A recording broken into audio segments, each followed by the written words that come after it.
c'est Jessie et Cléo pour C'est près de chez vous, c'est à Noisy-le-Sec. Nous sommes en train de découvrir une exploration d'un quartier en réinsertion artistique.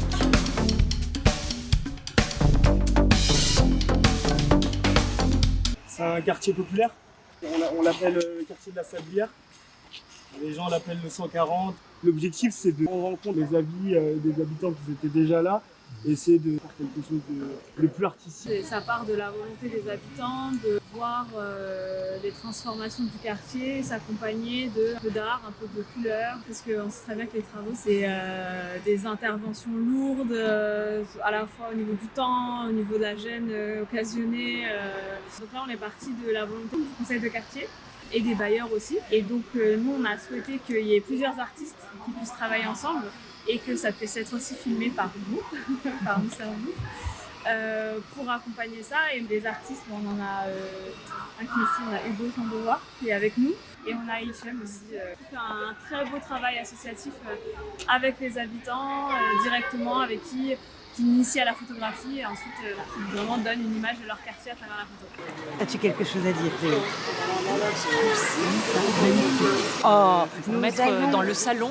Tout de suite regarder le démarrage instantané et complètement sauvage de ces créations que l'on peut appeler street art.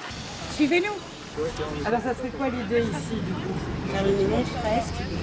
Et du coup, le grillage sera enlevé ou On espère.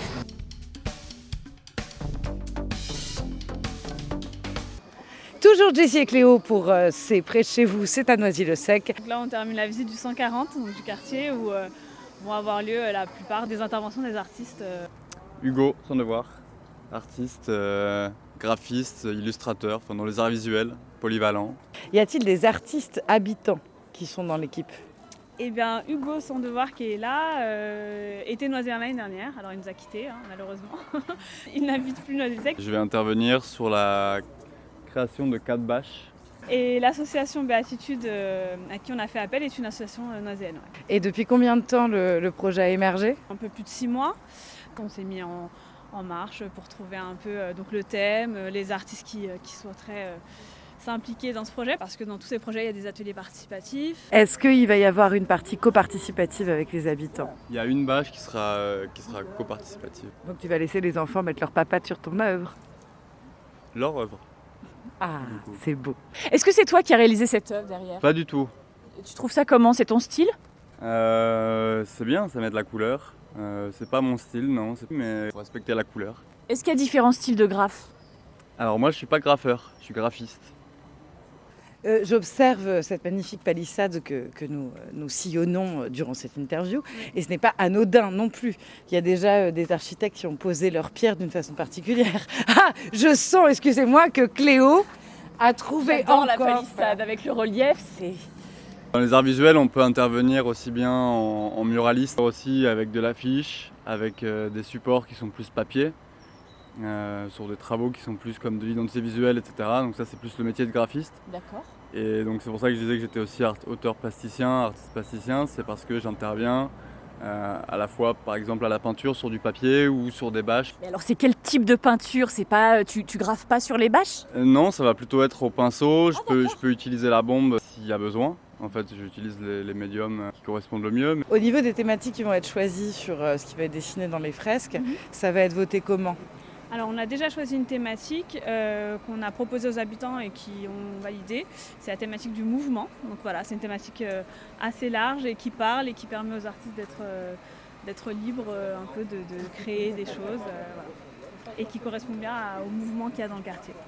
Et c'est en lien avec ta proposition stylistique? Eh ben c'est déployer l'imaginaire, déployer la couleur. On dit que les artistes sont torturés. Est-ce que c'est ton cas avant de faire une grosse œuvre? Cléo! Non mais je sais pas, ça m'interroge. Sans doute. C'est vrai que c'est excitant de Sans savoir. doute pas, non, je sais pas. Non, tu n'exultes rien à travers l'art. On fait tous d'une manière ou d'une autre. Oui. Que ce soit par l'art ou que ce soit par la boxe, que ce soit par... l'art est un sport Le de secrétariat combat, ou la comptabilité. On peut exulter dans les chiffres. Sur le clavier. Et ça va prendre combien de temps, en tout et pour tout, à pouvoir être réalisé? Pas beaucoup parce que d'ici le 25 juin, tout sera terminé et on pourra inaugurer tout ça le 25 juin pendant une fête de quartier. Et voilà, chacun son pot de peinture, chacun sa palette, chacun son chemin. Passe le message à ton voisin. Donc nous serons bien présents le 25 juin avec C'est près de chez vous, c'est à Noisy-le-Sec.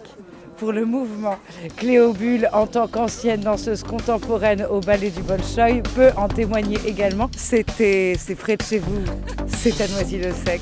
Merci infiniment pour cette touche de poésie. Moi, je suis convaincu que la côté récréatif. On va venir en discuter avec les habitants qui vivent dans ce quartier-là. Coordonner un projet photographique qui va mettre en évidence la beauté du quartier. Cléo, calme-toi. On va essayer de trouver une synergie entre son savoir-faire Ouais. et le nôtre, celui autour de la photographie.